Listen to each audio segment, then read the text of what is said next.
Then you want to get us into JJK? Yeah, let's do it. Jujutsu Kaisen episode 12 called Dull Knife. And basically Itadori and Megumi lower the veil, keeping sorcerers out. They get rid of it, right? They get rid of the veil, keeping sorcerers out. I don't know why I said lower. Now they just got to get to Gojo and save the day, but it's not gonna be a walk in the park, obviously. Basically we start this episode off with Nanami finding Ajichi, and that is the assistant supervisor that we've seen got ran up on and stabbed. He sees his dead body. And he was kind of having like a little monologue moment as well. Not sure what all he said, but it's very serious stuff, and I actually love it when Nanami gets serious. But then we take a look at Mei Mei just toying with her food down in the train tracks. And, honestly, this scene was really fun. They had the classical music going in the background. It was a vibe. She got the curse user disabled and basically begging for his life. And, she was asking him all kinds of questions like, what does a life mean to you? And all this stuff, and kind of got like kind of deep for a second. And then she was like, it doesn't matter. And she just kills him anyways. Yeah, dude, she's a savage. Yeah. And Then her little friend is a fucking weirdo. Is it her brother? Yeah, it's her brother, Wee Wee. Fucking weirdo, dude. Yeah, he is. I think he's got a sister complex, honestly. Oh, 100%. Big time, dude. 100%. He was like, you don't talk with my sister, or my Nissan is talking. So, wait, this is what he tells the dude just begging for his life with no arms or legs or whatever. So, it's fun. But then we get back to Itadori and Megumi. Like, it's going pretty fast paced when we start this episode off. And, like I said, they destroyed the nails and actually break the veil that's keeping the sorcerers out. So there's only two left now. There's the veil trapping Gojo, which I guess it doesn't matter anymore because he's sealed, obviously, and the veil trapping the normies. And basically that's it. And it was like, they're good to go. They can, get down there now. And they're saying, Megumi's like, we should go, join Ino up top. And right about that time, Megumi's just like, wait, what? And just starts running. And apparently Ino is just like free falling, skydiving off the building. And yeah, what'd you think about that scene? Was you kind of curious of what was going on at that time? I mean, we knew Ino was down for the count.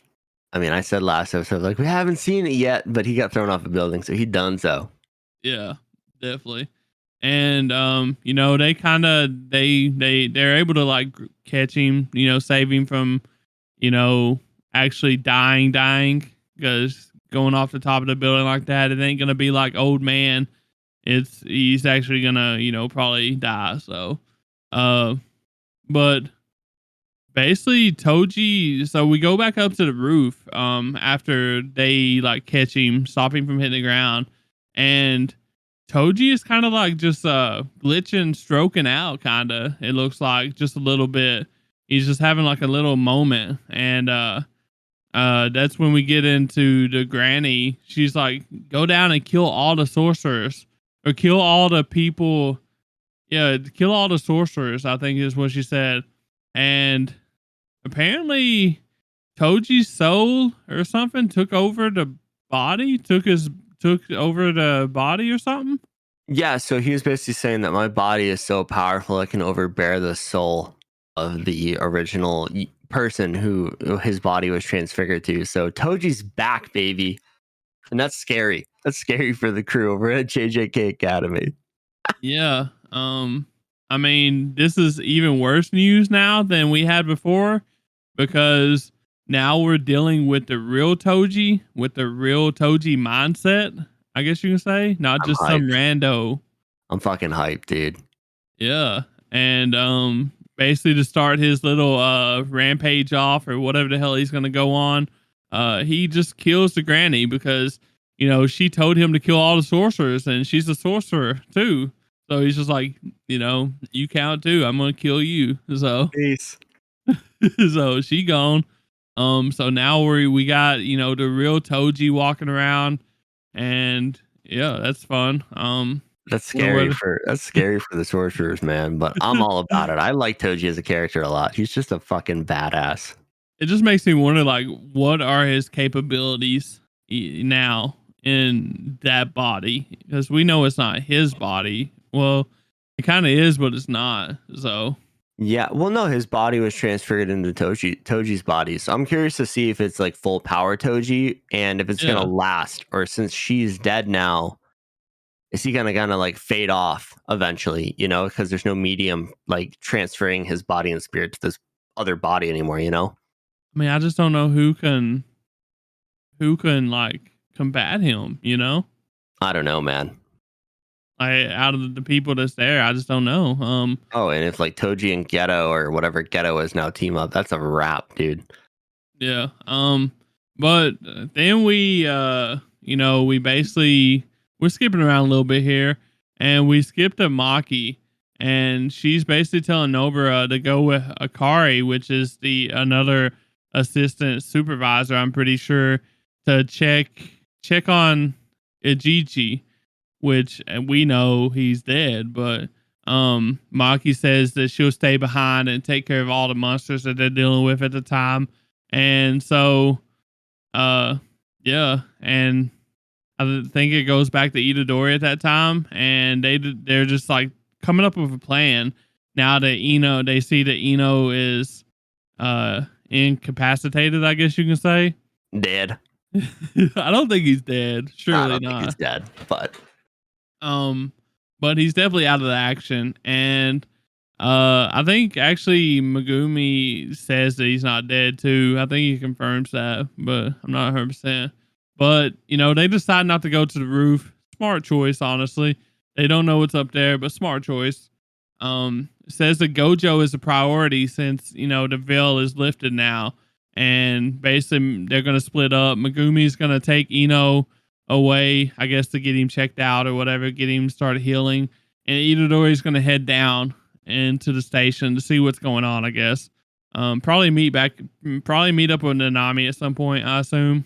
So, yeah, and I'm kind of sad. I think we're gonna see it in the future, but I would love to see Toji meet Megumi because that's his son, and I think that'll be a crazy interaction. yeah. I kind of thought that I actually thought that was going to happen.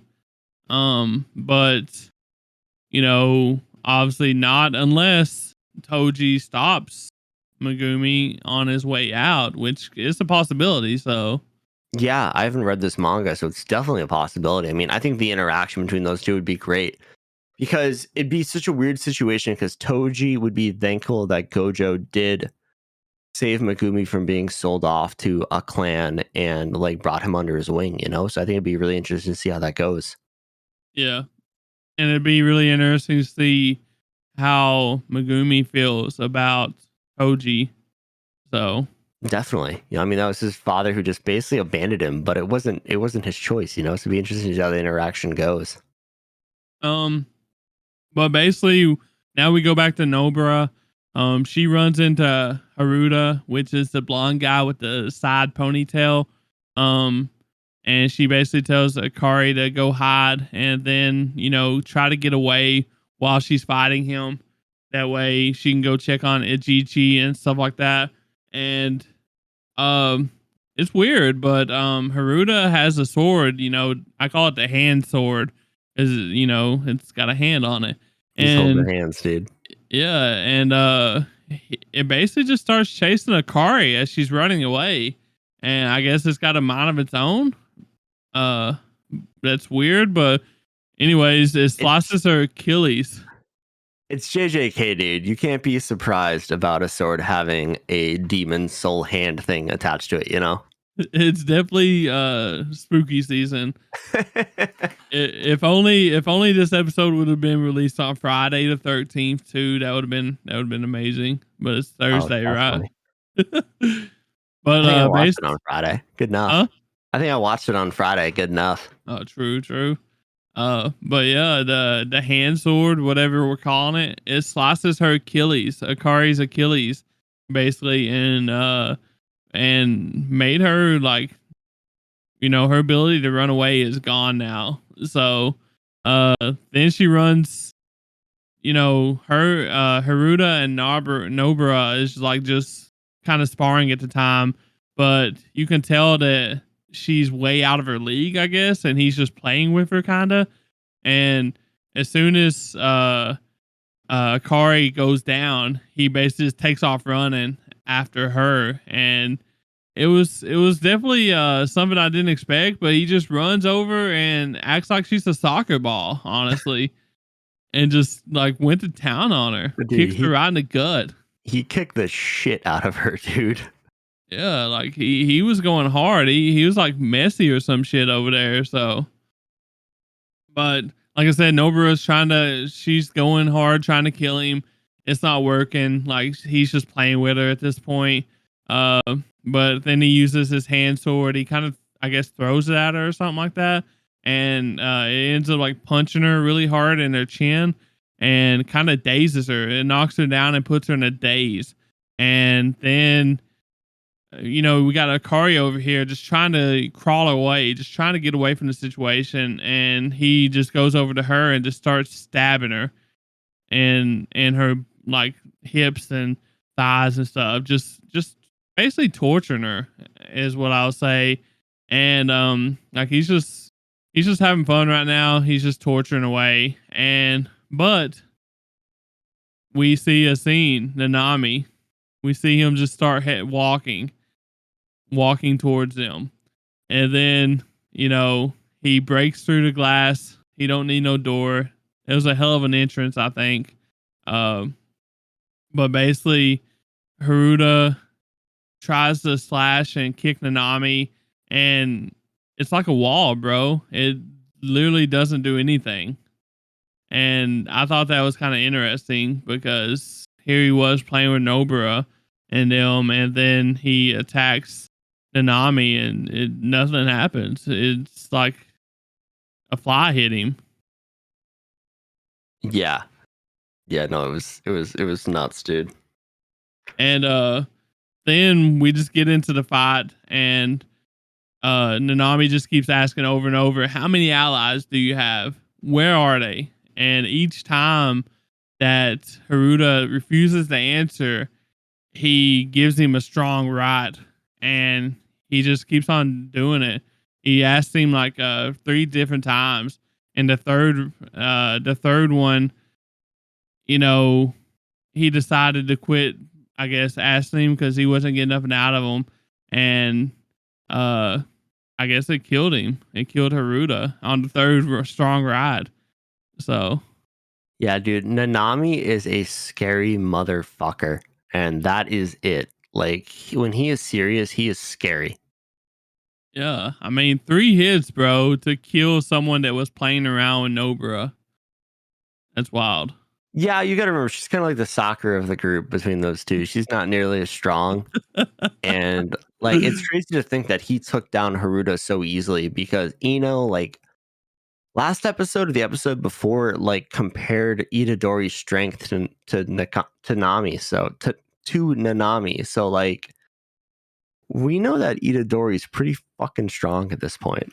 I can see that because his black flashes are strong. So Well, he was saying even without cursed energy, just his physical aptitude was at that same level. that's wild then. Um, but yeah, then we go back down to Mei Mei since that situation is taken care of, and she just kept on walking after she tortured old curse user, and she runs into Ghetto, and she's like thinking to herself, was Ghetto and Gojo working together? Is this what happens? And then she's like, that doesn't really make sense because Gojo can do whatever he wants. Really, he doesn't need any partners. He doesn't need to rely on tricks, stuff like that, tactics like this. And then she determines that Ghetto is like a fake version of Ghetto, which is pretty. she's pretty smart. She's got to be pretty smart to be able to determine all that in a matter of seconds. So Yeah, I mean, she knew Ghetto as a child, well, not a child, but as like a young sorcerer. So like she's had a lot of experience with them, and I think it was like that. This Ghetto didn't remember them or something like that. I think that's what it yeah, was. probably something like that. Um, but they start talking kind of, and she decides that she's gonna try to kill him. Which is probably the best move, but we know that's not gonna happen right now because Ghetto summons a special grade disease curse called smallpox deity and tells her that if she beats it, then he'll fight her once he gets to once she gets to him. So Smallpox is some scary shit, dude. really is. I And was like, damn, dude, they're bringing out the big guns. and what's crazy is as soon as it came to be, it used domain expansion right away and basically trapped her in a coffin and slammed a rock down her on her to try to seal her away. But I guess Mei Mei is just too strong for that. She breaks free easily. Um and I think that's about all we see of that situation. It'll be fun to watch next episode. I'm sure we'll see it. What comes of it? Definitely. I'm really excited for the next episode. Yeah, and then Nobara's just wanting to go down with Nanami to, I guess, fight all these. Go down, try to save Gojo, I guess. And then Nanami's just like, nah, you can't come down with me because you have to be at minimum on my level to go any further, and you're not on my level, basically. Yeah, I mean, no offense to Nobara, but she ain't that gal. She does not have those. I mean, she swings nails at people. Come on, like Yeah. she does not got that. She doesn't have the firepower to hang with some of the curses that are down there. And the episode ends with Itadori running into Chozo, so that'll be exciting because Chozo is one of the curse users with Geto who wants to defeat Itadori to avenge his brother. So I think we're gonna get a lot of fighting next episode. So that'll be exciting. Definitely. I guess that's about it for this. This was just like a all over the place episode. Not really much action besides the Nami just uh doing Beating whatever he ass, wanted with Haruta. beating ass. Yeah. Yeah, I'm I'm really excited to see how Toji plays into this because I'd be interested to see if he kind of like, since he did defeat or kill the curse user who brought him back into this world, is he gonna like fade away or something down the line? Like I'm curious to see what happens. There has to be some kind of nerf or um ass pool plan to get him out of here because especially with Gojo gone and Ghetto, like fake Ghetto running around, there has to be, bro. Yeah, and for all we know, Yuta is still over in Africa, so like that's the ace in the hole they have left. So it would be interesting to see when he comes back into the fold. Unless Nanami is gonna be the one to go try to take him on, but I don't think Nanami can handle that, honestly. No, I think it'll definitely be some of Megumi, honestly. Oh, you think so? I Yeah, guess we'll just see. storytelling wise, that makes so much sense, you know? Yeah.